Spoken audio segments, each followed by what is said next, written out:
Good morning बच्चों। और हमारे नीट एग्ज़ाम के लिए जो वीवीआई टॉपिक्स हम लोग देख रहे थे, उस वीवीआई टॉपिक में हम लोग आ गए थे अपने अगले टॉपिक पे, जिसको हमें देखना है फ्रॉग। ठीक है, याद रहे कि बहुत डिटेल फॉर्म में ये नीट 2024 से सिलेबस में ऐड हुआ है और इसलिए इसकी इम्पोर्टेंस बढ़ जाती है। तो एक ऐसा टॉपिक है जो नया ऐड हुआ है और कई मायनों में इम्पोर्टेंट है, क्योंकि ह्यूमन डाइजेस्टिव सिस्टम तो रिमूव कर दिया और इसका जो है फिजियोलॉजी वो ह्यूमन से मैच करता हुआ है, तो इसलिए और इस बार जो क्वेश्चन जो सिलेबस जो टॉपिक रिड्यूस किया गया है, तो उसके अकॉर्डिंग जो है इस टॉपिक से यानी फ्रॉग से आने वाले क्वेश्चंस की थोड़ी सी प्रोबेबिलिटी जो है वो ज़्यादा है कि थोड़े से ज़्यादा नंबर ऑफ क्वेश्चंस आने की उम्मीद है। हालांकि इससे पहले ये टॉपिक ऐड हुआ नहीं है तो हमें एग्जैक्टली नहीं मालूम कि इसका वेटेज क्या है, लेकिन फिर भी मेरा ये मानना है कि 2 से 3 क्वेश्चन का वेटेज तो फ्रॉग का होगा ही होगा। ठीक है, तो इसलिए हम इसे वीवीआई टॉपिक्स की कैटेगरी में रखते हैं और चलिए शुरू करते हैं। तो सबसे पहले हम लोग बात करेंगे कि भाई फ्रॉग, जिसे हम लोग बोलते हैं मेंढक। ठीक है, क्या बोलते हैं? मेंढक। तो अगर हम बात करें कि किस तरह के फ्रॉग को हम डिस्कशन कर रहे हैं, तो हमारा जो फ्रॉग है उसका नाम है राना टिग्रीना। ठीक है, क्या नाम है? राना टिग्रीना। अब ये जो राना टिग्रीना है, ये नाम है इंडियन बुल फ्रॉग का। किसका नाम है ये? इंडियन बुल फ्रॉग का। Rana tigrina is the scientific name of Indian bull frog. ठीक है, कॉमन फ्रॉग नहीं। कौन सा फ्रॉग है? इंडियन बुल फ्रॉग, जिसके बारे में हम लोग डिस्कशन करेंगे। तो अगर इसका सिस्टमेटिक पोजीशन अगर देखें तो फ्रॉग देखने में कुछ ऐसा दिखता है, लेकिन अगर इसकी सिस्टमेटिक पोजीशन देखें तो फाइलम है कॉर्डेटा। ठीक है, कौन से फाइलम में आता है? कॉर्डेटा फाइलम में आता है। क्लास है इसका एम्फीबिया। ठीक है, क्या क्लास है? एम्फीबिया। ठीक है, जीनस का नाम है राना और स्पीशीज का नाम है टिग्रीना। ठीक है, जीनस है राना, स्पीशीज का नाम है टिग्रीना, और इसीलिए इसका जो नाम है बाइनोमियल नोमेनक्लेचर के अकॉर्डिंग राना टिग्रीना, जिसे हम कॉमनली इंडियन बुल फ्रॉग कहते हैं। तो जब हम फ्रॉग को देखेंगे तो हमें ये कुछ स्ट्रक्चर उसके बॉडी में दिखाई देंगे। क्या स्ट्रक्चर दिखते हैं, जरा ध्यान से देखेंगे। हमें इसके बॉडी में 2 पार्ट दिखाई देते हैं, हेड और ट्रंक। ठीक है, हेड और ट्रंक 2 पार्ट इसकी बॉडी में दिखाई देते हैं, जो हमें यहाँ पर देखने को मिल रहा है। नेक नहीं होती है, टेल नहीं होती है। ठीक है, ये बात याद रखना कि फ्रॉग में ना नेक मिलती है ना टेल। हेड के बाद कंटिन्यूएशन में आ जाता है ट्रंक। आईज प्रेजेंट होती हैं जिनके बल्ज पाए जाते हैं। तो एक बल्ज यहाँ आप देख सकते हैं, दूसरा बल्ज यहाँ देख सकते हैं। तो ये 2 बल्ज प्रेजेंट हैं जहां पर आईज प्रेजेंट होती हैं। उसके नीचे आपको यहाँ पर एक जो है एक ऐसा मेम्ब्रेन जैसा यहाँ दिखेगा, जिसे हम बोलते हैं टिम्पैनम। क्या बोलते हैं? टिम्पैनम। ये इनका ईयर ड्रम को रिप्रेजेंट करता है। ठीक है, किसको रिप्रेजेंट करता है? ईयर ड्रम को। ठीक है, फिर इधर हमें इनके फोर लिम्स दिखते हैं और ये इनके हाइंड लिम्स दिखते हैं। तो ये जो बाहर से हमें कुछ स्ट्रक्चर यहाँ पर दिखाई दे रहा है। साथ ही अगर देखें तो इनका जो अपर बॉडी है, बॉडी का अपर पार्ट यानी डॉर्सल सरफेस जो है वो हमें ऑलिव ग्रीन कलर का दिख रहा है। कैसा दिख रहा है? ऑलिव ग्रीन कलर का, जिस पर इरेगुलर स्पॉट्स भी हमें दिख रहे हैं। ऑलिव ग्रीन कलर का ये दिख रहा है, irregular spots dorsal surface. Ventral surface देखें तो हमें लाइट येलो या पेल येलो कलर का यहाँ पर दिख रहा है। ठीक है, ये हमें बेसिक स्ट्रक्चर इनके दिखाई देते हैं जो हम बाहर से देखने पर दिखते हैं। तो आगे चलते हैं इनके डिटेल में। तो सबसे पहले जो अभी अभी हमने देखा कि Rana tigrina is the most common species found in India. India में मोस्ट कॉमन स्पीशीज जो मिलती है वो है राना टिग्रीना। इसे हम क्या बोलते हैं? इंडियन बुल फ्रॉग भी बोलते हैं। क्या बोलते हैं? Indian bull frog. इसलिए ये याद रखना, इंडियन बुल फ्रॉग। ठीक है, ये पॉइकिलोथर्मल होते हैं। पॉइकिलोथर्मल यानी ये कोल्ड ब्लडेड होते हैं। कोल्ड ब्लडेड यानी एक्सोथर्मल। ये अपने बॉडी का टेम्परेचर कांस्टेंट मेंटेन नहीं कर सकते। इनके बॉडी का टेम्परेचर एनवायरनमेंट के टेम्परेचर पे डिपेंड करता है। इसी को हम बोलते हैं क्या? Cold blooded. तो कोल्ड ब्लडेड हम लिखेंगे body temperature, temperature of body depends upon external environment.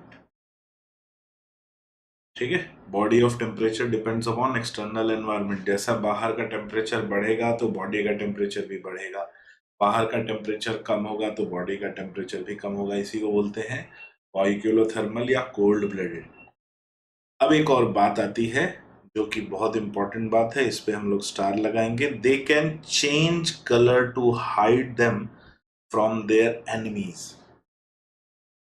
ठीक है, ऐसे हैं कि एनिमीज से बचने के लिए अपने कलर को चेंज कर सकते हैं। और कलर को चेंज करना यानी ये अगर जमीन पर है, घास वगैरह है, तो वहां पर ये उस कलर के एक्वायर हो जाते हैं। ये कहीं मिट्टी में है तो मिट्टी के कलर के एक्वायर होता है। तो इसमें क्या कर रहे हैं, ये अपने सराउंडिंग के कलर के अकॉर्डिंग अपने कलर को चेंज कर रहे हैं। ठीक है, जिससे कि ये छुपे रहें। और इसे बोला जाता है कैमोफ्लेज।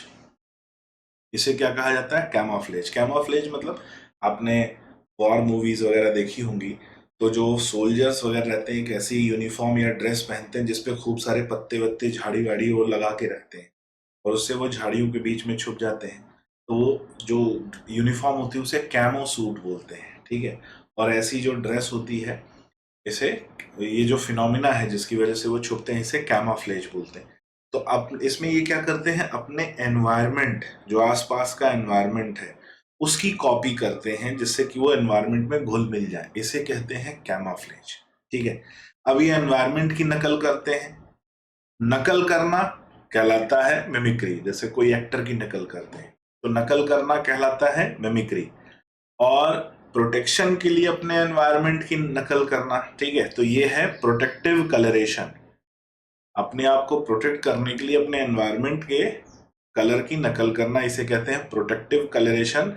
और इसे कहते हैं हम क्या, मिमिक्री। तो कैमोफ्लेज एक तरह का जिसमें प्रोटेक्टिव कलरेशन हो रहा है, हम उसे कंसिडर करते हैं मिमिक्री। ये बात को ध्यान रखना।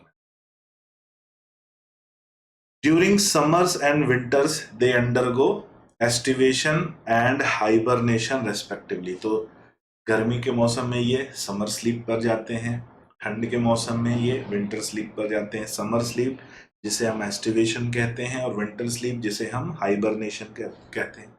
अब इसमें होता क्या है बेटा, बहुत ज़्यादा गर्मी और बहुत ज़्यादा ठंड को टॉलरेट या अवॉइड करने के लिए ये नींद में चले जाते हैं, स्लीप पर चले जाते हैं, जिसे बोलते हैं, ये अपने आप को इनएक्टिव कर लेते हैं। ठीक है, जिससे कि इनकी जो रिक्वायरमेंट है, एनर्जी की रिक्वायरमेंट है, वो कम हो जाए और ये अनफेवरेबल क्लाइमेट को पार कर सके। ठीक है, ताकि दोबारा जब फेवरेबल कंडीशन होगी तो ये एक्टिव हो जाएंगे। तो इसी को बोलते हैं समर स्लीप और विंटर स्लीप। अगर समर में जा रहे हैं तो समर स्लीप या एस्टिवेशन, और विंटर में ऐसा कर रहे हैं तो उसे हम कहते हैं हाइबरनेशन या विंटर स्लीप।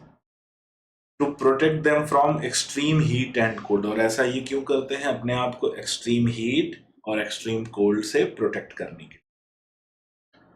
मॉर्फोलॉजी की बात करें फ्रॉग की, बहुत इंपॉर्टेंट है morphology. Body is divided into head and trunk. Head and trunk, body इनकी दो पार्ट में डिवाइडेड है, हेड, और हेड के बाद कंटिन्यूएशन में आ जाता है ट्रंक।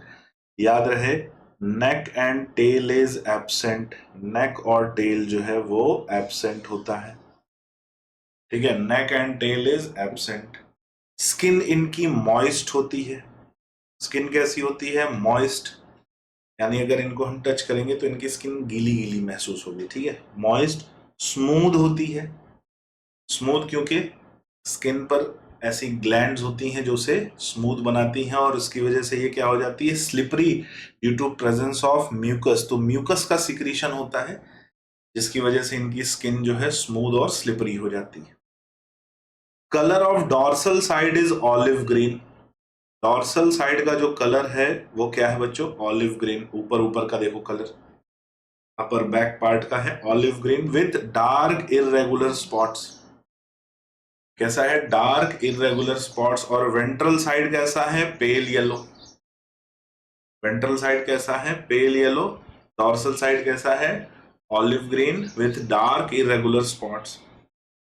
फ्रॉग इंपॉर्टेंट बात है, फ्रॉग नेवर ड्रिंक्स वाटर, ये कभी फ्रॉग जो है पानी नहीं पीता, ये हमेशा पानी को अपनी स्किन से एब्जॉर्ब कर लेता है। तो यानी ये स्किन के थ्रू क्या है, डिफ्यूजन कर सकते हैं, ये वाटर को स्किन से एब्जॉर्ब कर लेते हैं। Mouth, paired nostril and bulged eyes, mouth present है एक सिंगल, पेयर्ड नॉस्ट्रिल प्रेजेंट है, बल्ज आईज, आईज पर ऐसा स्वेल्ड स्ट्रक्चर दिखता है जिसे बल्ज बोलते हैं, और आईज के ऊपर एक नेक्टिटेटिंग मेम्ब्रेन पाई जाती है। क्या पाई जाती है? नेक्टिटेटिंग मेम्ब्रेन। ध्यान से सुनना, हम ह्यूमंस की बात करें तो आंखों में अगर हम बच्चों मीडियल साइड पे नोज की तरफ देखेंगे तो हमें रेड स्पॉट छोटे छोटे दिखाई देंगे, ये नेक्टिटेटिंग मेम्ब्रेन है। ये जब जिन एनिमल्स में फंक्शनल होता है उसमें ये ट्रांसपेरेंट आईलिड की तरह काम करता है और पानी में देखने के लिए रिस्पॉन्सिबल होता है। पानी में ये आसानी से देख पाते हैं, जैसे अगर हमें पानी में देखना हो तो गॉगल्स वगैरह पहनने पड़ते हैं, स्विमिंग गॉगल्स, वैसे ही ये नेक्टिटेटिंग मेम्ब्रेन इनकी हेल्प करती है फॉर विजन इनसाइड वाटर। किसमें हेल्प करती है? For vision inside water, inside water, ठीक है। कैसी होती है? ट्रांसपेरेंट होती है, ठीक है। Vision inside water, transparent membrane eyes को कवर करती है, नाम क्या है? नेक्टिटेटिंग मेम्ब्रेन, अपने को याद रखना है। चलो आगे बोला जा रहा है कि on either side of eyes, eyes के दोनों तरफ, ठीक है, आईज के दोनों तरफ मेम्ब्रेनस स्ट्रक्चर होता है, एक इधर लेफ्ट और उधर राइट में भी होगा, इधर राइट और उधर लेफ्ट में भी होगा मेम्ब्रेनस स्ट्रक्चर, जिसे हम क्या कह रहे हैं? टिम्पैनम। और टिम्पैनम यानी टिम्पैनिक मेम्ब्रेन यानी कान का पर्दा, जिसे हम ईयर ड्रम भी बोलते हैं, ठीक है। टिम्पैनम क्या है? Ear drum. और यही किसको रिप्रेजेंट कर रहा है? ईयर। तो टिम्पैनम रिप्रेजेंट कर रहा है किसको? ईयर को। और टिम्पैनम है क्या? ईयर ड्रम, ठीक है। हमारी बॉडी में ईयर ड्रम मिडिल ईयर का पार्ट है और इनकी बॉडी में ईयर ड्रम जो है बॉडी सरफेस पर ही प्रेजेंट है, तो यानी इनमें एक्सटर्नल ईयर एब्सेंट होता है, एक्सटर्नल ईयर एब्सेंट होता है, इसीलिए ईयर ड्रम इनकी बॉडी सरफेस पर ही प्रेजेंट है। और ईयर ड्रम या ईयर को कौन रिप्रेजेंट कर रहा है? टिम्पैनम या टिम्पैनिक मेम्ब्रेन, हम उसे बोल रहे हैं। अगला पॉइंट बहुत इंपॉर्टेंट पूछा जाता है, दो पेयर ऑफ लिम्स पाए जाते हैं, फोर लिम्स और हाइंड लिम्स। फोर लिम्स में 4 उंगलियां, जिन्हें हम बोलते हैं 4 डिजिट्स, और हाइंड लिम्स में 5 उंगलियां पाई जाती हैं। हाइंड लिम्स में क्या पाई जाती हैं? 5 उंगलियां, 4 लिम्स में, यानी आगे की तरफ 4 और पीछे की तरफ 5। अब ये जो लिम्स हैं ये किस में हेल्प करते हैं भाई? लिम्स हेल्प करते हैं स्विमिंग में। लिम्स किस में हेल्प करते हैं? स्विमिंग में, वॉकिंग में, लीपिंग में, बरोइंग में। स्विमिंग यानी तैरने में, वॉकिंग मतलब चलने में, लीपिंग मतलब जंप करने में, ठीक है, जंप करने में, एक जगह से दूसरी जगह जब जंप करते हैं। बरोइंग यानी खुदाई करने में, मिट्टी वगैरह में ये खुदाई करते हैं। इंपॉर्टेंट बात है कि the hind limbs are larger and muscular than fore limbs. इनके जो पीछे वाले लिम्स हैं, हम देख ही रहे हैं, जो पीछे वाले लिम्स हैं, पीछे वाले पैर हैं, वो बड़े होते हैं और मस्कुलर होते हैं, ठीक है, बड़े होते हैं और मस्कुलर होते हैं, ये बात याद रखना है। Feet have webbed digits that helps in swimming. इनके जो पैरों में, दोनों में, फोर लिम्स में भी और हाइंड लिम्स में भी जो उंगलियां हैं वो आपस में मेम्ब्रेनस स्ट्रक्चर से जुड़ी होती हैं, जिन्हें वेब्ड फीट कहते हैं। ये आपने अगर डक वगैरह का पैर देखा होगा तो उसमें आपको ये वेब्ड फीट, ऐसा नेट लाइक स्ट्रक्चर आपको दिखेगा, जिसे हम क्या कह रहे हैं? वेब्ड फीट, ठीक है, क्या कह रहे हैं? Webbed feet. तो वेब्ड फीट इनमें प्रेजेंट होता है, जो हेल्प करता है किसमें? स्विमिंग में, क्योंकि डक में भी ये प्रेजेंट है और वहां भी हेल्प करता है स्विमिंग में। फ्रॉग एग्जिबिट सेक्सुअल डायमॉर्फिज्म, ये 10 स्टार पॉइंट है, ठीक है। कितना स्टार? 10 स्टार पॉइंट है कि फ्रॉग में सेक्सुअल डायमॉर्फिज्म पाया जाता है। यानी हम देखकर बता सकते हैं कि मेल अलग है और फीमेल अलग है, जैसा कि हमने कॉकरोच में पढ़ा था। वैसा ही इनमें भी कुछ कैरेक्टर होते हैं जिससे हम बता सकते हैं कि मेल और फीमेल में क्या डिफरेंस होते हैं। सबसे पहली बात, मेल फ्रॉग, ठीक है, पहली बात क्या है कि जो मेल फ्रॉग होता है, मेल फ्रॉग में साउंड प्रोड्यूस करने वाले वोकल सैक होते हैं। तो जो क्रैकिंग साउंड प्रोड्यूस होता है, कौन सा साउंड? क्रैकिंग साउंड, ठीक है। बारिश के मौसम में जैसे ही बारिश हो जाए, पहली दूसरी बारिश, खेतों में पानी जमा हो जाता है, तो मेंढक निकल के बाहर आते हैं और वो क्रैकिंग साउंड प्रोड्यूस करते हैं। तो ये क्रैकिंग साउंड प्रोड्यूस करते हैं male frog to attract female. तो पहली बात, मेल में वोकल सैक होते हैं जो क्रैकिंग साउंड प्रोड्यूस करते हैं। दूसरी बात, जो मेल के भाई आगे के हाथों में तो 4 डिजिट्स होती, 4 उंगलियां, तो जो फर्स्ट फिंगर होती है, फर्स्ट फिंगर के डॉर्सल साइड पे सोलेन स्ट्रक्चर पाया जाता है, स्वेल्ड स्ट्रक्चर दोनों तरफ, जिसे कॉपुलेटरी पैड या न्यूपिटल पैड कहते हैं। ठीक है, क्या कहते हैं? कॉपुलेटरी पैड या न्यूपिटल पैड, जिसकी वजह से ये फीमेल फ्रॉग की बॉडी से अटैच होता है ड्यूरिंग सेक्सुअल कांटेक्ट और ड्यूरिंग कॉपुलेशन। तो ये कॉपुलेटरी पैड या न्यूपिटल पैड, ये भी first finger of 4, first digit of 4 limbs, 4 limbs के फर्स्ट डिजिट में पाए जाते हैं, जिसकी हेल्प से ये फीमेल बॉडी से या फीमेल फ्रॉग से अटैच होते हैं। तो ये दो ऐसे स्ट्रक्चर हैं जो दोनों मेल में होते हैं, एक वोकल सैक जिससे ये क्रैकिंग साउंड प्रोड्यूस करते हैं, दूसरे न्यूपिटल पैड या कॉपुलेटरी पैड जिससे ये फीमेल फ्रॉग की बॉडी से अटैच होते हैं। आते हैं फ्रॉग की एनाटॉमी के बारे में बात करें। एनाटॉमी मतलब इंटरनल स्ट्रक्चर, और इंटरनल स्ट्रक्चर की शुरुआत होती है कहाँ से? डाइजेस्टिव सिस्टम से। तो पहले थियरी देखते हैं और फिर हम लोग डाइजेस्टिव सिस्टम की बात करेंगे। तो थियरी में क्या बोला जा रहा है कि डाइजेस्टिव सिस्टम के 2 पार्ट पाए जाते हैं, वैसे ही एलिमेंट्री कैनाल और डाइजेस्टिव ग्लैंड्स, ये दोनों मिलकर क्या बनाते हैं? Digestive system. एलिमेंट्री कैनाल जो है एक ट्यूबुलर कैनाल लाइक स्ट्रक्चर होता है जिसके थ्रू फूड का पैसेज पाया जाता है। तो एलिमेंट्री कैनाल इनकी शॉर्ट होती है, ये एक बहुत इंपॉर्टेंट पॉइंट है। The alimentary canal is short because frog are carnivore and hence the length of intestine is reduced. अब ये एक बड़ा इंटरेस्टिंग पॉइंट आ गया है, जो डिफरेंशिएटिव पॉइंट है। डिफरेंशिएटिव यानी ये कार्निवोर और हर्बीवोर के बीच में डिफरेंशिएट कर। बच्चों ध्यान से सुनो, जो हर्बीवोर होते हैं,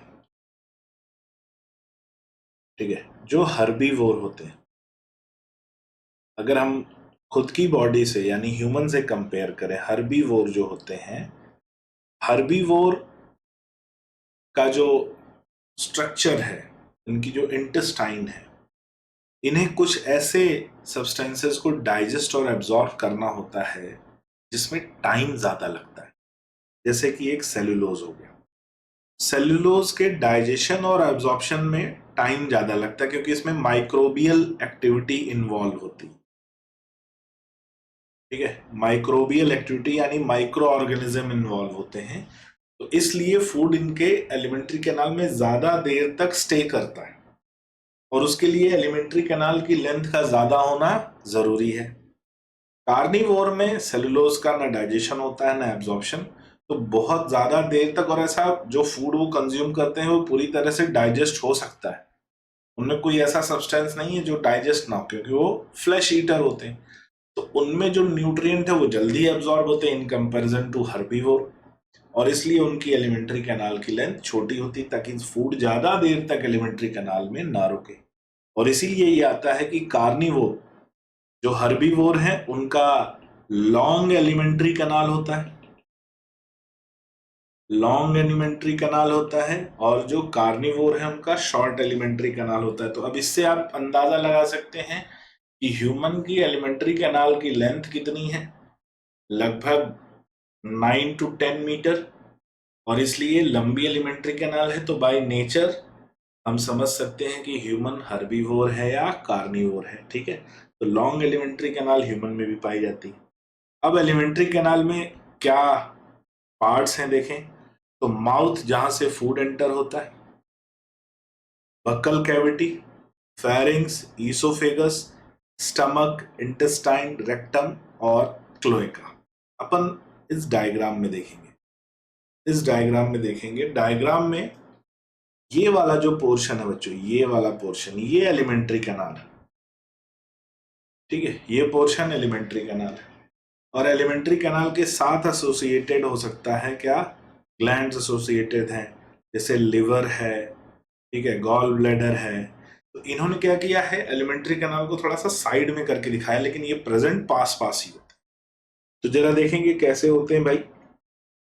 क्या क्या यहाँ पे हमें दिख रहा है कि ईसोफेगस दिख रहा है, ईसोफेगस आगे जा रहा है, किस में ओपन हो रहा है, स्टमक में, स्टमक इंटेस्टाइन में, इंटेस्टाइन रेक्टम, और रेक्टम ओपन हो रहा है एक चैम्बर में जिसको हम बोल रहे हैं क्लोएका। ये वाला जो चैम्बर है इसको हम बोलते हैं क्लोएका, और इसकी ओपनिंग को हम बोलते हैं क्लोएकल अपर्चर। और हमने एनिमल किंगडम पढ़ा है, क्लोएका एक चैम्बर होता है जिसमें रिप्रोडक्टिव सिस्टम और एक्सक्रीटरी सिस्टम और डाइजेस्टिव सिस्टम तीनों ओपन होते हैं। कौन कौन से, रिप्रोडक्टिव, एक्सक्रीटरी और डाइजेस्टिव सिस्टम तीनों ओपन होते हैं, उसे हम कहते हैं क्लोएका। तो यहाँ पर भी देखिए, ये एक्सक्रीटरी सिस्टम है, ये ओपन हो रहा है, और एक्सक्रीटरी सिस्टम के ही साथ एसोसिएटेड होता है, यहाँ पर उसका स्ट्रक्चर नहीं बना है, रिप्रोडक्टिव सिस्टम। तो वो भी, रिप्रोडक्टिव सिस्टम भी एक्सक्रीटरी सिस्टम के माध्यम से ओपन होता है, कहाँ पे, क्लोएका में। यहाँ पर एक और चीज देखेंगे, क्लोएका में यूरिनरी ब्लैडर जो कि एक्सक्रीटरी सिस्टम का पार्ट है वो भी ओपन हो रहा है। तो हमें कुछ ऐसा स्ट्रक्चर इनका इंटरनल मिलता है। ऊपर देखेंगे तो ये हार्ट है, हार्ट है, लिवर है, ठीक है, लिवर, लिवर के साथ एसोसिएटेड है गॉल ब्लैडर, क्योंकि लिवर जो है वो बाइल सिक्रीट करता है और गॉल ब्लैडर उस बाइल को स्टोर करता है, तो लिवर के साथ ही पाया जाएगा। पीछे पे इधर देखो आप, तो लंग्स दिख रहे हैं, साथ ही कुछ फैट बॉडीज भी दिख रही हैं जो किडनी के ऊपर पाई जाती है। ये हमें स्ट्रक्चर दिख रहा है किडनी का, लेफ्ट एंड राइट किडनी, और किडनी से आ रही है यूरेटर। हालांकि यूरेटर रिप्रोडक्टिव सिस्टम और एक्सक्रीटरी सिस्टम दोनों के सब्सटेंसेस को पास करता है, इसलिए यूरेटर को यूरोजेनाइटल डक्ट भी कहा जाता है, जिसको हम आगे नोट डाउन करेंगे, ठीक है। तो जरा देखते हैं, liver secretes bile, liver secretes bile that is stored in gall bladder. Liver bile secrete करता है, और वो बाइल क्या काम करता है, इमल्सिफिकेशन ऑफ फैट, और ये स्टोर होता है कहाँ, गॉल ब्लैडर में। पैंक्रियाज प्रोड्यूस करता है digestive juice containing digestive enzymes, जो सेम वैसे ही हैं जैसे ह्यूमन में पाए जाते हैं, ठीक है। तो जैसा ह्यूमन के पैंक्रियाटिक जूस का कंटेंट है, वैसे ही इसका भी पैंक्रियाटिक जूस का कंटेंट है, ये हमें ध्यान रखना है। Food is captured by, food is captured by bilobe tongue. अब फ्रॉग की जो टंग होती है बच्चों, ये टंग ऐसी होती है, बाइलोब टंग, और ये टंग को थ्रो कर सकते हैं, जिसे बोलते हैं प्रोट्यूडेबल टंग। क्या बोलते हैं, प्रोट्यूडेबल टंग, प्रोट्यूडेबल टंग, ठीक है। जैसे गिरगिट हो गया या कैमलियन है, वो अपनी टंग को थ्रो करके इंसेक्ट्स वगैरह को कैप्चर कर सकते हैं, वैसे ये भी अपनी टंग को थ्रो करके इंसेक्ट्स वगैरह को कैप्चर करते हैं, तो इसे प्रोट्यूडेबल टंग कहा जाता है। और कैसी होती है, बाइलोब्ड, ठीक है, स्टिकी होती है, जिससे इंसेक्ट वगैरह इससे अटैच हो जाते हैं और ये फूड को कैप्चर कर लेते हैं। साथ ही डाइजेशन की बात करें तो डाइजेशन में जो स्टमक की वॉल में प्रेजेंट होता है गैस्ट्रिक ग्लैंड, और गैस्ट्रिक ग्लैंड कहाँ पाया जाता है यार, ये गैस्ट्रिक वॉल यानी स्टमक की वॉल जो सिक्रीट करता है गैस्ट्रिक जूस एंड HCl। क्या सिक्रीट करता है, gastric juice and HCl, present in gastric wall यानी स्टमक की वॉल में प्रेजेंट होता है। ये फूड को पार्शियली डाइजेस्ट करता है। तो फूड जब स्टमक में पहुंचता है इनगल्फ करने के बाद, तो उसमें गैस्ट्रिक जूस सिक्रीट होता है जो फूड को पार्शियली डाइजेस्ट करता है, उससे एसिडिक बना देता है। फूड को कैसा बना देता है, एसिडिक। इस एसिडिक फूड को बोलते हैं काइम, ठीक है। एसिडिक फूड को हम क्या बोलते हैं, काइम, याद रखना।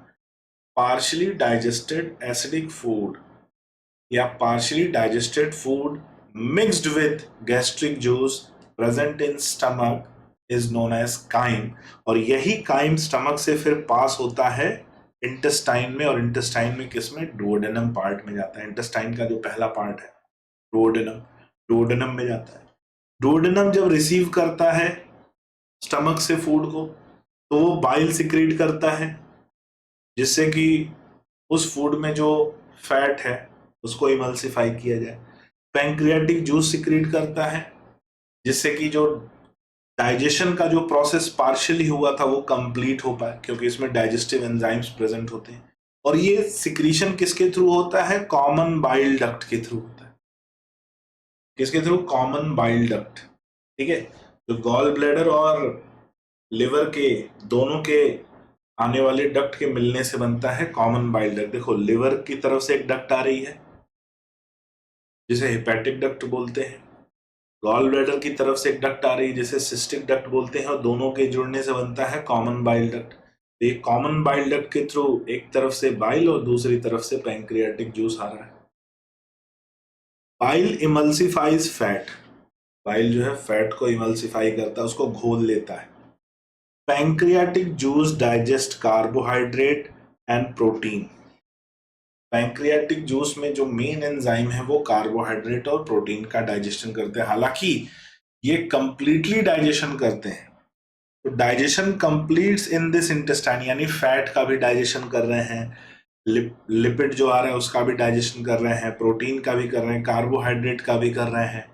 ठीक है, न्यूक्लिक एसिड अगर है तो उसका भी डाइजेशन कर रहे हैं। हालांकि एनसीईआरटी में केवल दो का नाम लिखा है, carbohydrate and protein. Finger like structure पाए जाते हैं जिन्हें कहते हैं विलाई और माइक्रोविलाई, जो इंटेस्टाइन में पाए जाते हैं, और ये फूड को एब्जॉर्व करते हैं सेम लाइक ह्यूमन इंटेस्टाइन। तो विलाई और माइक्रोविलाई आपको याद होगा, ब्रेस्ट बॉर्डर कॉलमनार एपिथेलियम। तो विलाई और माइक्रोविलाई बनता है जो एब्जॉर्प्शन में हेल्प करता है, और इंटेस्टाइन में एब्जॉर्प्शन होता है। The undigested solid waste move into the rectum and passes out through cloaca. तो जो एलिमेंट्री कैनाल में वो पार्ट फूड का जो अनडाइजेस्टेड रह जाता है तो वो जाता है रेक्टम में, और रेक्टम के थ्रू बॉडी से बाहर थ्रू आउट होता है अलॉन्ग विथ क्लोएका में, और फिर क्लोएकल अपर्चर से ये बाहर जाता है। ठीक है, जिसे हम डीफिकेशन कहते हैं। रेस्पिरेटरी सिस्टम की बात करें, इंपॉर्टेंट है रेस्पिरेटरी सिस्टम, क्योंकि पानी में जब ये रहते हैं एम्फीबियंस, हमें मालूम है पानी में भी रह सकते हैं, जमीन पर भी रह सकते हैं। तो पानी में रहते हैं तो अलग तरह से मोड ऑफ रेस्पिरेशन यानी गैस एक्सचेंज होता है, और जमीन पर रहते हैं तो अलग तरह से मोड ऑफ रेस्पिरेशन यानी गैस एक्सचेंज होता है। तो समझने की कोशिश करेंगे कैसे होता है। Skin act as aquatic respiratory organ. तो जब पानी में रहते हैं तो इनका स्किन के थ्रू गैस एक्सचेंज होता है, स्किन इनका रेस्पिरेटरी स्ट्रक्चर बन जाता है और गैस एक्सचेंज करता है। जैसे स्किन के थ्रू ये वाटर एब्जॉर्ब करते हैं, वैसे ही उस वाटर में जो ऑक्सीजन प्रेजेंट है, जो गैस प्रेजेंट है, वो एक्सचेंज भी करते हैं। तो dissolved oxygen in the water is exchange through the skin bye diffusion. तो स्किन पानी में है तो स्किन कांटेक्ट में होगा वाटर के, वाटर में जो ऑक्सीजन है वो अंदर लेगा, CO2 बाहर रिलीज करेगा। During aestivation and hibernation, aestivation और हाइबरनेशन के समय भी ये केवल स्किन से जो है गैस एक्सचेंज करते हैं, तो हम क्यूटेनियस रेस्पिरेशन बोल रहे हैं इसे। क्या बोलते हैं? Cutaneous. The respiration through skin is termed as cutaneous respiration. तो चाहे ये पानी में हो, चाहे हाइबरनेशन कर रहे हो, चाहे एस्टिवेशन कर रहे हो, ये ब्रीदिंग या गैस एक्सचेंज कैसे करते हैं? स्किन से। इंपॉर्टेंट बात है, ठीक है, याद रखना। फिर आता है ऑन लैंड, जब ये जमीन पर रहते हैं, तो इनमें जो गैस एक्सचेंज होता है वो कैसे होता है? बकल कैविटी से, स्किन से, लंग्स से। और बकल कैविटी से होने वाले रेस्पिरेशन को हम बक्कोफेरेंजियल रेस्पिरेशन कहते हैं। स्किन से होने वाले रेस्पिरेशन को हम क्यूटेनियस कहते हैं। लंग्स से होने वाले रेस्पिरेशन को पल्मोनरी कहते हैं। हालांकि ये किसमें नहीं लिखा है, लार्वल स्टेज में जो इनका लार्वा है टैडपोल लार्वा में गिल्स से रेस्पिरेशन होता है, जिसे हम ब्रैंकियल रेस्पिरेशन कहते हैं। क्या कहते हैं? ब्रैंकियल। तो जब अगर पानी में है तो स्किन से, हाइबरनेशन एस्टिवेशन में है तो भी स्किन से, जमीन पर है तो बक्कल कैविटी, स्किन, लंग्स दोनों से, और अगर लार्वल स्टेज में है तो गिल से रेस्पिरेशन पाया जाता है। ये अपने को याद रखना है। कैसे याद रखेंगे भाई? अपन यहाँ पे एक छोटा सा चार्ट बना लेंगे। कैसे? वाटर में है, एस्टिवेशन कर रहे हैं, हाइबरनेशन कर रहे हैं, तो ये कैसे रेस्पायर करेंगे? स्किन से। लैंड पर हैं तो स्किन से भी रेस्पायर करेंगे, बक्कल कैविटी से भी रेस्पायर करेंगे, लंग्स से भी रेस्पायर करेंगे, और अगर लार्वल स्टेज है तो गिल्स से रेस्पिरेशन होता है और उसे हम बोलते हैं ब्रैंकियल। अब लंग्स कैसा होता है? लंग्स पेयर्ड फॉर्म में प्रेजेंट होता है। Lungs is present in paired form, elongated यानी लेंथ ज्यादा होती है। आप डायग्राम में देख सकते हो, यहां पर केवल पोस्टीरियर पार्ट ही बना हुआ ऐसा प्रेजेंट होगा ये, ठीक है। Pink coloured sac like structure present in thorax. Air enters through the nostril into the buccal cavity and then to the lungs. तो एयर जो एंटर करती है नॉस्ट्रिल से बकल कैविटी यानी माउथ कैविटी, और वहां से फिर लंग्स में जाता है। तो ये इनके रेस्पिरेटरी सिस्टम को लेकर स्ट्रक्चर है। अगला बहुत important, circulatory system. Circulatory system की बात करेंगे, स्पेस मैंने छोड़ा हुआ है, डायग्राम को समझने की कोशिश करें। क्लोज्ड टाइप का सर्कुलेशन पाया जाता है, यानी ब्लड वेसल्स प्रेजेंट होती हैं जिसमें कि ब्लड वेस्कुलर सिस्टम प्रेजेंट होता है और लिम्फेटिक सिस्टम प्रेजेंट होता है। ब्लड वेस्कुलर सिस्टम में हार्ट, ब्लड वेसल्स और ब्लड पाया जाता है। लिम्फेटिक सिस्टम में लिम्फ का फ्लो होता है बॉडी में, किसके through? By the help of lymphatic channels यानी वेसल्स का network, and by the help of lymph node. Important बात जो आ जाती है वो है इनका हार्ट। ये 10 स्टार पॉइंट है हार्ट। हार्ट इनका 3 चैम्बर्ड होता है जिसमें 2 एट्रियम एंड 1 वेंट्रिकल पाया जाता है, and it is covered by a membrane known as pericardium. Heart की कवरिंग होती है जिसे कहते हैं पेरिकार्डियम। तो जरा हम एक पॉइंट और देखते हैं, फिर इनके स्ट्रक्चर को समझने की कोशिश करते हैं। A triangular structure called sinus venosus join the right atrium. It receives blood through major vena cava and a ventricle open in a sac-like structure known as conus arteriosus on the ventral side of heart. अगर हम इनके पहले तो हम heart का structure देखेंगे और उस हार्ट के स्ट्रक्चर के बाद हम इनका सर्कुलेटरी सिस्टम थोड़ा सा समझने की कोशिश करते हैं। तो हमने बोला हार्ट इनका 3 चैम्बर्ड है, तो अपन ने यहां पर मान लीजिए हमने 3 चैम्बर बना लिए, ठीक है, 3 चैम्बर बना लिए। अब बोला जा रहा है कि जो राइट एट्रियम है, राइट एट्रियम में एक ट्रायंगुलर स्ट्रक्चर ओपन हो रहा है। कैसा स्ट्रक्चर? ट्रायंगुलर स्ट्रक्चर ओपन हो रहा है, और उस ट्रायंगुलर स्ट्रक्चर में वेन्स ओपन होती हैं, ठीक है। ट्रायंगुलर स्ट्रक्चर में वेन ओपन होती है। तो जो वेना केवा है, वेना केवा, ये ओपन होती है उस ट्रायंगुलर स्ट्रक्चर में जिसे हम कह रहे हैं साइनस वेनोसस, और ये ओपन हो रहा है राइट ऑरिकल में, जबकि लेफ्ट ऑरिकल में ऐसा कुछ नहीं है। लेफ्ट ऑरिकल में जो लंग से आने वाली ब्लड वेसल है वो ब्लड लेकर आ रही है, ये लेफ्ट ऑरिकल। तो इसमें पल्मोनरी वेन के थ्रू ऑक्सीजनेटेड ब्लड आ रहा है और इसमें डीऑक्सीजनेटेड ब्लड आ रहा है, ठीक है। वेना केवा के थ्रू डीऑक्सीजनेटेड ब्लड आ रहा है। अब ये ऑक्सीजनेटेड और डीऑक्सीजनेटेड ब्लड ये दोनों पहुंचते हैं वेंट्रिकल में और वहां मिक्स ब्लड बनता है। लेकिन वेंट्रिकल का बोला जा रहा है वेंट्रिकल के वेंट्रल साइड पे, ठीक है, वेंट्रिकल के वेंट्रल साइड पे मैं एक अलग स्ट्रक्चर लेकर इसको समझाने की कोशिश करता हूँ। वेंट्रिकल के वेंट्रल साइड पे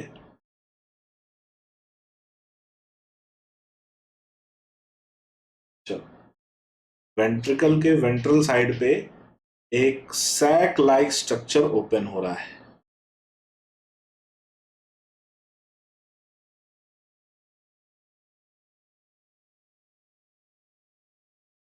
ठीक है, तो जो ये मिक्स्ड ब्लड है ये उस सैक लाइक स्ट्रक्चर में ही जाएगा।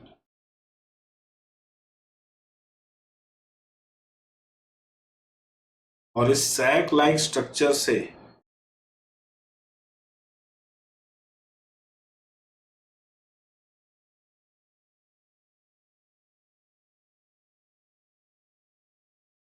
ठीक है ब्लड वेसल्स निकल रही। तो ये सैक लाइक स्ट्रक्चर कहलाता है कोनस आर्टीरियोसस। आर्टीरियोसस किधर होता है? वेंट्रल साइड ऑफ वेंट्रिकल पे प्रेजेंट होता है। कहां होता है?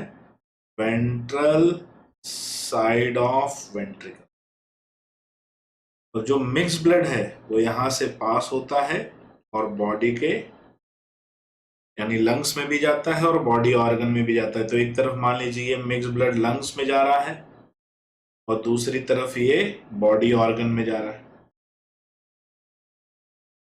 ये स्ट्रक्चर इनके हार्ट का हमें मिलता है। तो हमें एक ट्रायंगुलर स्ट्रक्चर ऊपर दिख रहा है जिसे हम कह रहे हैं साइनस वेनोसस। एक सैग लाइक स्ट्रक्चर वेंट्रिकल के वेंट्रल साइड पे दिख रहा है जिसे हम कह रहे हैं कोनस आर्टेरियोसस। और ये दोनों स्ट्रक्चर इनके हार्ट में प्रेजेंट है। तो ये हमें याद रखना है। ठीक है, अब बोला जा रहा है कि the blood pump from muscles, the blood pumped from muscular heart is carried to all parts of body by arteries या atrial system। तो भाई वेंट्रिकल से जो ब्लड जाएगा, कौन सा ब्लड जाएगा भाई? मैं पहले बता दे रहा हूं, मिक्स्ड ब्लड जाएगा। मिक्स्ड ब्लड पंप होगा वेंट्रिकल से, लंग्स में भी जाएगा, बॉडी में भी जाएगा। Veins collect blood from different parts of body to the heart from the venous system. तो जो वेन्स ब्लड लाती हैं वो किसके थ्रू लाती हैं? वीनस सिस्टम के थ्रू लाती हैं। अगला दो बड़ा इंपॉर्टेंट पॉइंट है। दो इंपॉर्टेंट पॉइंट क्या है इनमें पोर्टल सिस्टम प्रेजेंट होता है। पोर्टल सिस्टम, जहां एक ऑर्गन से वेन डीऑक्सीजनेटेड ब्लड लेकर निकलती है और दूसरे ऑर्गन में एंटर कर जाती है, इसे बोलते हैं पोर्टल सिस्टम। तो इनमें दो पोर्टल सिस्टम पाए जाते हैं, ये भी 10 स्टार पॉइंट है। एक हिपैटो पोर्टल सिस्टम, एक renal portal system. Hepatic portal system मिलता है बिटवीन, इंपॉर्टेंट है, पूछा जाता है, ये मिलता है लिवर और इंटेस्टाइन के बीच। यहाँ पे इंटेस्टाइन से ब्लड निकलता है और लिवर में जाता है। ठीक है, इंटेस्टाइन से ब्लड निकलता है और लिवर में जाता है। और दूसरा मिलता है renal portal system between kidney and lower part of body. यहाँ किडनी से ब्लड निकलता है और लोअर पार्ट ऑफ बॉडी में जाता है। तो ये हमें याद रखना है, दो पोर्टल सिस्टम मिलते हैं, एक हिपैटो पोर्टल सिस्टम, एक renal portal system. Hepato portal system किसके बीच है? लिवर और इंटेस्टाइन के बीच। रीनल पोर्टल सिस्टम किडनी और लोअर पार्ट ऑफ बॉडी के बीच। बहुत इंपॉर्टेंट ये पॉइंट है जिससे कि क्वेश्चन आने की संभावना बहुत ज्यादा है। Blood contain plasma. ब्लड इनका कैसा है? उसमें प्लाज्मा प्रेजेंट है जिसमें आरबीसी, डब्ल्यूबीसी और प्लेटलेट्स पाई जाती है। आरबीसी इंपॉर्टेंट है। आरबीसी इनकी न्यूक्लिएटेड है, यानी आरबीसी में न्यूक्लियस प्रेजेंट है एंड कंटेन हेमोग्लोबिन। और कैसी आरबीसी पाई जाती है? ओवल आरबीसी पाई जाती है। न्यूक्लियस की प्रेजेंस की वजह से वो आरबीसी का शेप कैसा हो जाता है? Oval. Blood transport nutrient, gases and water to the tissue. Blood का ट्रांसपोर्ट क्या है भाई? काम क्या है? न्यूट्रिएंट को ट्रांसपोर्ट करना, गैसेस को ट्रांसपोर्ट करना, वाटर को भी ट्रांसपोर्ट करता है। ये भी अपने को याद करना है, water to the tissue, tissues तक वाटर को ट्रांसपोर्ट करना। ये बात हो गई किसकी? ब्लड के बारे में। ठीक है, आगे बढ़ते हैं। आगे इंपॉर्टेंट है इनका एक्सक्रीटरी सिस्टम। आगे क्या इंपॉर्टेंट है इनका एक्सक्रीटरी सिस्टम। तो एक्सक्रीटरी सिस्टम को जरा सा हम लोग समझेंगे, कैसे समझेंगे यहां पर देखेंगे। हम लोग एक्सक्रीटरी सिस्टम में देखेंगे तो पहले बात करेंगे क्या क्या प्रेजेंट होता है। तो excretory system consist of 2 kidney, 2 ureter, 1 cloaca, 1 urinary bladder. ये 4 स्ट्रक्चर पाए हैं। तो पहले हम बाहर से देखेंगे, बाहर से एक्सटर्नल स्ट्रक्चर कैसा दिखेगा। तो यहाँ पे हमें किडनी दिख रही है। क्या दिख रही है? किडनी। किडनी में आर्टा से ब्लड आ रहा है। क्या आ रहा है? ब्लड। अब किडनी से यहां से यूरेटर निकल रहा है। यूरेटर जा रहा है वो यूरिनरी ब्लैडर, और यूरिनरी ब्लैडर ओपन होगा किसमें? क्लोएका में। तो ऐसा ये स्ट्रक्चर हमें एक्सक्रीटरी सिस्टम का दिख रहा है। अब लेकिन इंपॉर्टेंट यहां पर आ जाता है। क्या इंपॉर्टेंट आता है? जब हम इंटरनल स्ट्रक्चर को देखेंगे। ठीक है, किसको देखेंगे? Internal structure. इंटरनल स्ट्रक्चर में यहां पर ये इंटरनल स्ट्रक्चर बना हुआ है और ये एक्सटर्नल थोड़ा सा बना, देखेंगे ध्यान से। इंटरनल स्ट्रक्चर में किडनी के साथ प्रेजेंट होता है बच्चों टेस्टिस, और टेस्टिस से कुछ ट्यूब्स आती हैं किडनी में, खुलती हैं, जिन्हें बोलते हैं वासा इफ्रेंशिया। यहां पर बनी हुई है वासा इफ्रेंशिया, पतली पतली ट्यूब्स हैं। और अंदर आकर ये ट्यूब्स बड़ी ट्यूब में खुल जाती हैं, जिसे बोलते हैं बिडर्स कैनाल। ये इंपॉर्टेंट है। क्या है? Bidders canal. तो अपने को यहाँ पे ये जो कैनाल है इसको लेबल करना है भाई, ये है बिडर्स कैनाल। Bidders canal. तो जो रिप्रोडक्टिव सिस्टम से जो स्पर्म सेल्स आती हैं या सीमेन आता है, वो वासा इफ्रेंशिया से होते हुए, ठीक है, वासा इफ्रेंशिया से होते हुए बिडर्स कैनाल, और फिर जाता है यूरोजेनाइटल डक्ट में। जबकि जो यूरिन है वो किडनी में बनता है और किडनी से बन के यूरोजेनाइटल डक्ट में जाता है। तो यूरोजेनाइटल डक्ट, जिसे हम कह रहे हैं यूरेटर, ये स्पर्म सेल को भी कैरी करता है। किसको कैरी करता है? स्पर्म सेल को भी कैरी करता है और यूरिन को भी कैरी करता है, इसीलिए इसे यूरोजेनाइटल डक्ट कहते हैं। और इसीलिए मेल फ्रॉग में, ये मेल फ्रॉग की बात हो रही है, मेल फ्रॉग में रिप्रोडक्टिव सिस्टम और एक्सक्रीटरी सिस्टम आपस में जुड़े होते हैं। ये किसकी बात हो रही है? मेल फ्रॉग की। रिप्रोडक्टिव सिस्टम और एक्सक्रीटरी सिस्टम आपस में जुड़े होते हैं और इसीलिए उसे यूरोजेनाइटल सिस्टम कहा जाता है। ठीक है, याद रहेगा, यूरोजेनाइटल सिस्टम कहा जाता है। तो बिडर्स कैनाल इंपॉर्टेंट है। बाहर देखेंगे तो एक्सटर्नल पार्ट में यहाँ पर हमें एड्रिनल ग्लैंड जो है किडनी के ऊपर प्रेजेंट दिखाई दे रही है। तो ये एक्सटर्नल स्ट्रक्चर है और बगल वाला इंटरनल स्ट्रक्चर है। तो देखो यहां पर बोला जा रहा है कि किडनी इज डार्क रेड। कैसा है? Dark red bean shape. 2 kidney है, dark red bean shape, found posteriorly in the body cavity both side of vertebral column. यानी पीछे की तरफ पाई जाती है वर्टिब्रल कॉलम के दोनों तरफ। Each kidney consist of uriniferous tubules, जिन्हें हम कहते हैं नेफ्रॉन। तो हर एक किडनी में यूरिनिफेरस ट्यूब्यूल्स पाए जाते हैं, जिन्हें हम नेफ्रॉन कहते हैं। 2 ureter emerge from the kidney. 2 ureter निकलते हैं कहां से? किडनी से। मेल फ्रॉग का स्ट्रक्चर थोड़ा अलग है। In male frog the ureter act as urogenital duct, क्योंकि ये सीमेन और यूरिन दोनों कैरी कर रहा है, एंड ओपन्स इनटू क्लोएका। और कहां ओपन होता है? क्लोएका में। In female ureter and oviduct open separately in cloaca. Female में ये दोनों आपस में नहीं जुड़े होते, दोनों अलग अलग ओपन होते हैं। कहां पे? क्लोएका में। A thin walled urinary bladder is present ventral to the rectum which also opens in the cloaca. एक thin walled urinary bladder भी present होता है, देख सकते हो यूरिनरी ब्लैडर है, और ये भी ओपन होता है कहां पे? क्लोएका। ये मेल फ्रॉग के बारे में बात हो गई। फीमेल फ्रॉग दोनों का अलग अलग होता है। फ्रॉग इज यूरियोटेलिक, यानी ये यूरिया का एक्सक्रीशन करता है। Nitrogenous waste is carried out by blood to the kidney where it is separated and excreted. तो ब्लड के थ्रू ये यूरिया किडनी तक पहुंचता है, तो किडनी जो है ब्लड से यूरिया को सेपरेट करता है और उस यूरिया को बॉडी से बाहर निकालता है। तो यानी किडनी हेल्प करता है किसमें? एक्सक्रीशन में। अगला इंपॉर्टेंट है control and coordination. Important part, control and coordination समझने की कोशिश करें क्या है। तो सबसे पहले इनके केमिकल कंट्रोल एंड कोऑर्डिनेशन की बात करेंगे, यानी एंडोक्राइन सिस्टम की बात करेंगे। एंडोक्राइन सिस्टम क्या कह रहा है कि इसकी बॉडी में कई ग्लैंड्स पाई जाती हैं जो हार्मोन सिक्रीट करती हैं, अलग अलग ग्लैंड्स अलग अलग हार्मोन सिक्रीट करती हैं। इंपॉर्टेंट जैसे कौन कौन सी हैं? Pituitary, thyroid, parathyroid, thymus, pineal body, pancreatic islets, adrenal gland और गोनाड्स यानी टेस्टिस एंड ओवरी। यही होते हैं, इससे ज्यादा नहीं होते हैं। ठीक है, ऐसा नहीं कि ह्यूमन में जितने प्रेजेंट है वो सब इसमें प्रेजेंट है, इतने ही होते हैं। Pituitary, thyroid, parathyroid, thymus, pineal body, pancreatic islets, adrenals यानी adrenal gland and gonads. Important यहां पर आ जाता है बच्चों कौन? थायराइड। इंपॉर्टेंट कौन आ जाता है? थायराइड। थायराइड के बारे में जानते हैं।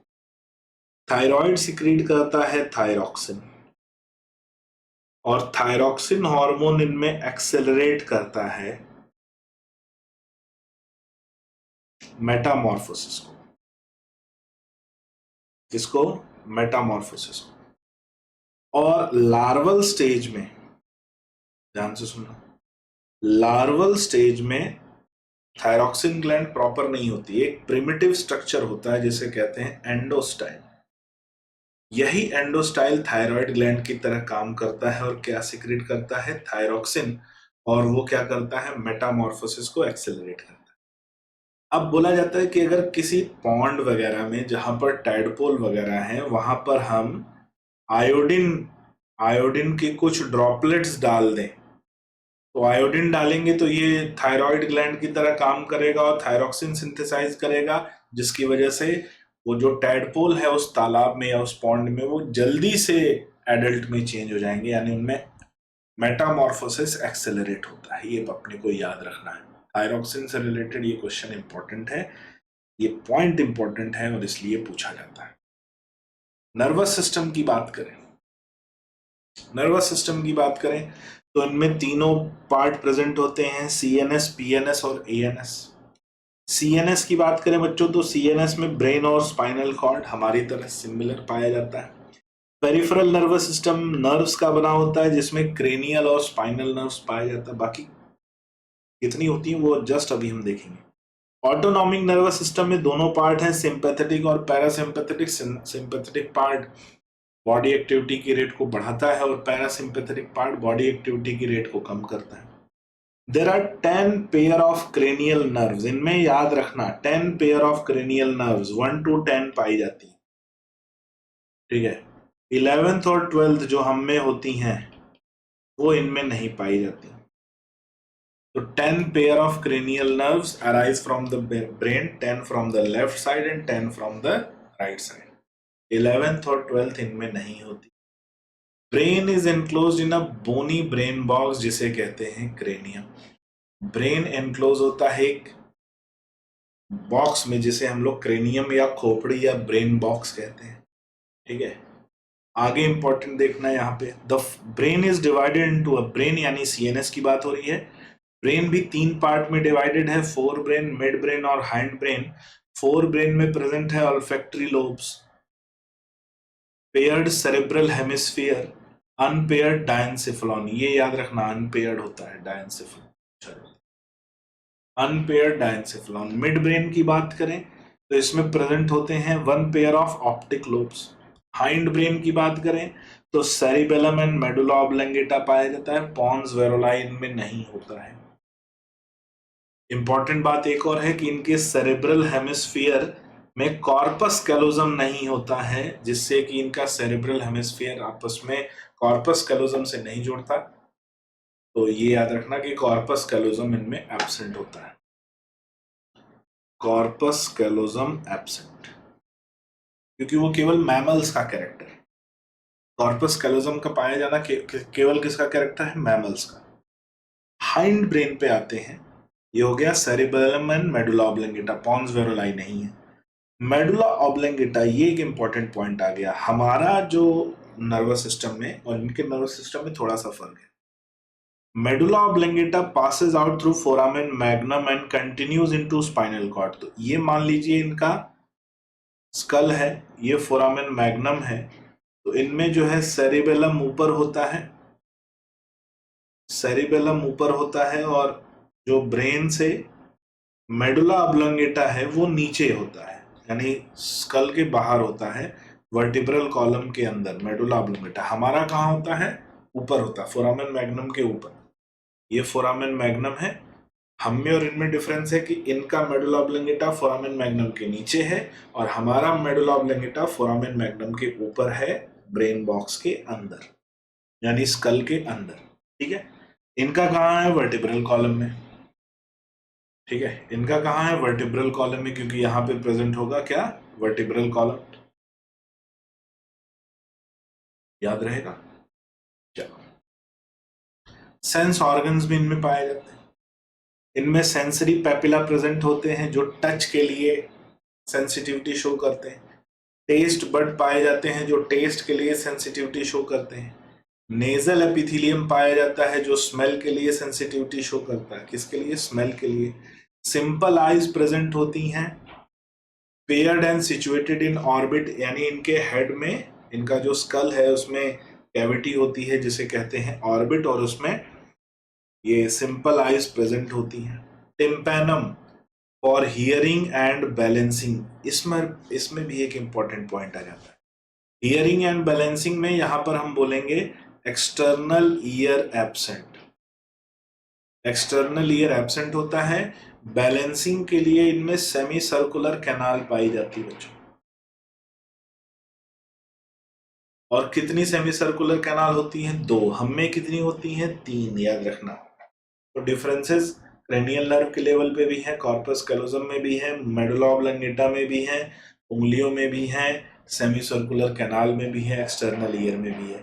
इनमें एक्सटर्नल ईयर नहीं होता, हम में होता है। इनमें semi circular canal internal ear में पाई जाती हैं, और इंटरनल ईयर में पाई जाती है कितनी होती हैं? 2, और हम में कितनी होती हैं? 3। आगे आते हैं रिप्रोडक्टिव सिस्टम, जो कि इंपॉर्टेंट है। रिप्रोडक्टिव सिस्टम जानने की कोशिश करते हैं। तो मेल और फीमेल का रिप्रोडक्टिव सिस्टम अलग अलग है। मेल का अभी हमने देखा, फिर से रिवाइज कर लेते हैं। तो यहाँ पर ये येलो कलर के टेस्टिस दिख रहे हैं, वहां से आप देखेंगे तो डक्ट्स आती हुई दिख रही जो किडनी के अंदर एंटर करती हैं, जिन्हें बोलते हैं वासा एफ्रेंशिया। अंदर जाकर ये कैनाल बना लेती हैं जिसे बोलते हैं बिडर्स कैनाल। किडनी के अंदर है बिडर्स कैनाल। बाहर निकलते हैं तो यूरोजेनाइटल डक्ट, जिसे हम ये लोग यूरेटर कहते हैं, ये ओपन होता है किसमें? क्लोएका में। तो यहां पर एक इंपॉर्टेंट पॉइंट आ जाएगा मेल को लेकर। तो male reproductive organ consist of a pair of yellowish ovoid testis. Yellow colour के ओवल शेप के टेस्टिस होते हैं, इसलिए बोला गया है येलोइश ओवाइड टेस्टिस। अब ये इनकी जो एब्डोमिनल वॉल है, एब्डोमिनल वॉल से अटैच होते हैं, और एब्डोमिनल वॉल में डबल फोल्ड पाया जाता है। एब्डोमिनल वॉल को पेरिटोनियम कहते हैं, और उसमें डबल फोल्ड प्रेजेंट होता है जिसे बोलते हैं मीजोर्कियम। ठीक है, मीजोर्कियम, इस डबल फोल्ड से ये टेस्टिस अटैच होते हैं। एब्डोमिनल वॉल में अंदर की साइड जो लेयर है उसे, इनर कवरिंग को पेरिटोनियम कहते हैं, वॉल ऑफ एब्डोमिन को, और उसमें इनर साइड पे डबल फोल्ड प्रेजेंट होता है जिसे मीजोर्कियम कहते हैं, जो टेस्टिस से अटैच है। वासा इफ्रेंशिया 10 से 12 इन नंबर पाए जाते हैं, टेस्टिस से राइज होते हैं। They are thin tubules that enters kidney on their side and opens into Bidder's canal। तो किडनी के अंदर ये किस में ओपन हो जाते हैं? बिडर्स कैनाल में। हमने यहाँ पर डायग्राम में देखा, फिर से बना दे रहे हैं, ये बिडर्स कैनाल। ये एक बार क्वेश्चन आया हुआ भी है 2018 या 19 में बिडर्स कैनाल पे, हालांकि तब फ्रॉग सिलेबस में नहीं था, बट स्टिल उनने पूछा था।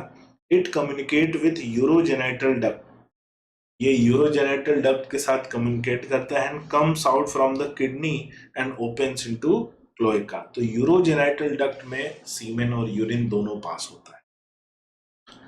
The cloaca is a small median chamber that uses to pass faecal matter, urine and sperm to the exterior, यानी डाइजेस्टिव सिस्टम, एक्सक्रीटरी सिस्टम और रिप्रोडक्टिव सिस्टम, तीनों से ठीक है, तीनों से ये कनेक्टेड है। कौन? क्लोएका। तीनों की ओपनिंग इसमें पाई जाती है, तीनों के सब्सटेंस इसमें रिलीज होते हैं।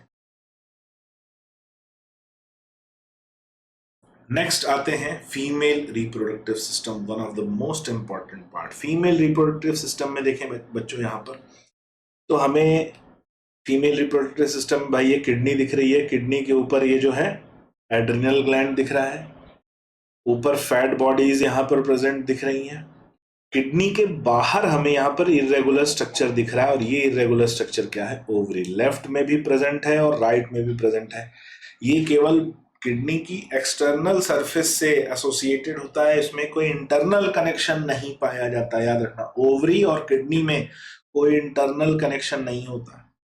अब इसी ओवरी से अटैच होता है ओविडक्ट। हालांकि ओविडक्ट को यहाँ पर अलग करके दिखाया है, ठीक है, अटैच होता है, ये वाला पार्ट यहाँ पर अटैच होता है, ओविडक्ट। तो जब ओवम रिलीज होगा तो ओविडक्ट से रिलीज होते हुए ये जाता है कहाँ? ये ओपन होता है कहाँ पर? क्लोएका में, ठीक है। तो ये फेलोपियन ट्यूब है और ये भी ओपन हो रहा है किसमें? क्लोएका में। ये स्ट्रक्चर हमें देखने को मिलता है। तो जरा समझते हैं female reproductive system. Female reproductive organ include a pair of ovaries. Female reproductive organ में भी वन पेयर ऑफ ओवरीज पाए जाते हैं।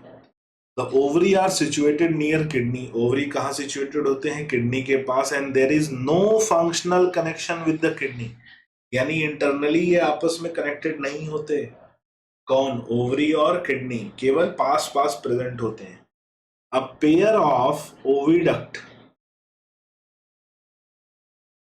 a pair of oviduct arise from the ovary opens into the cloaca separately। तो एक left और एक right ovary से ओविडक्ट अराइज होते हैं, जो कहाँ ओपन होते हैं? क्लोएका में। मैच्योर फीमेल एक बार में 2500 से 3000 ओवा रिलीज करता है by the help of spawning. तो स्पॉनिंग इनमें पाया जाता है, ये जेली के साथ, जेली के ऊपर एक ऐसा जेली जैसा रिलीज करते हैं, और इसी के ऊपर इनके एग्स प्रेजेंट होते हैं या ओवम प्रेजेंट होते हैं, पानी में रिलीज करते हैं। एक्सटर्नल फर्टिलाइजेशन पाया जाता है, इस जेली को स्पॉन बोलते हैं और इस प्रोसेस को स्पॉनिंग बोलते हैं। फर्टिलाइजेशन एक्सटर्नल होता है क्योंकि मेल जो है, मेल भी अपने गैमेट रिलीज करता है वाटर में, तो fertilisation takes place in water. और डेवलपमेंट इसी जेली के ऊपर होता है जिसे स्पॉन कहते हैं। Development involve a larval stage known as tadpole. Development में लार्वल स्टेज बनता है जिसे हम बोलते हैं tadpole. Tadpole undergo metamorphosis to form adult. Tadpole इनका लार्वल स्टेज है, उसमें मेटामॉर्फोसिस होता है, तो वो चेंज हो जाता है किसमें? एडल्ट में। ये इनके रिप्रोडक्शन और डेवलपमेंट को लेकर बात है। इकोनॉमिक इंपॉर्टेंस की अगर हम बात करें बच्चों, इकोनॉमिक इंपॉर्टेंस की बात करें तो frogs are beneficial for mankind. हमारे लिए ये बेनिफिशियल होते हैं। क्यों? क्योंकि ये कई ऐसे इंसेक्ट्स को खा जाते हैं जो हमारे लिए पेस्ट का काम करते हैं, तो ये पेस्ट कंट्रोल का काम करते हैं और इसलिए इनका इकोनॉमिक इंपॉर्टेंस ही पाया जाता है। तो frog are beneficial because they eat insect and protect the crop. दूसरा, दे मेंटेन इकोलॉजिकल बैलेंस। ये इकोलॉजिकल बैलेंस मेंटेन करते हैं और important link in food chain और फूड वेब में ये काम करते हैं। तो ये फूड चेन मेंटेन करते हैं और फूड चेन को आपस में कनेक्ट करते हैं, यानी फूड वेब को भी मेंटेन करते हैं और इकोसिस्टम को बैलेंस करते हैं, इसलिए इनकी इकोलॉजिकल इंपॉर्टेंस भी ज्यादा है। इन सम कंट्रीज, आपको मालूम है कहाँ, muscular legs of frog are used as food by man. Basically जो चाइना और उसकी एसोसिएटेड कंट्रीज हैं, चाइना एंड एसोसिएटेड कंट्रीज, ठीक है, वहां पर इनके, जैसे थाईलैंड हो गया, इंडोनेशिया हो गया, ठीक है, उधर पे इनके जो है लेग्स को लोग, मस्कुलर लेग्स को लोग फूड की तरह कंज्यूम करते हैं एज लेग पीस, ठीक है। तो ये इकोनॉमिक इंपॉर्टेंस है किसकी? फ्रॉग की। उम्मीद है आपको ये समझ में आया होगा और मुझे उम्मीद है कि आप इसको अच्छे से रिवाइज करोगे और इससे रिलेटेड क्वेश्चंस फिर आप आसानी से कर पाओगे, ठीक है बच्चों। तो ये रहा हमारा टॉपिक फ्रॉग और हमारा एक और वीवीआई टॉपिक। मिलते हैं अगली क्लास में, अगले लेक्चर में एक अगले वीवीआई टॉपिक के साथ। तब तक के लिए goodbye, take care and thank you.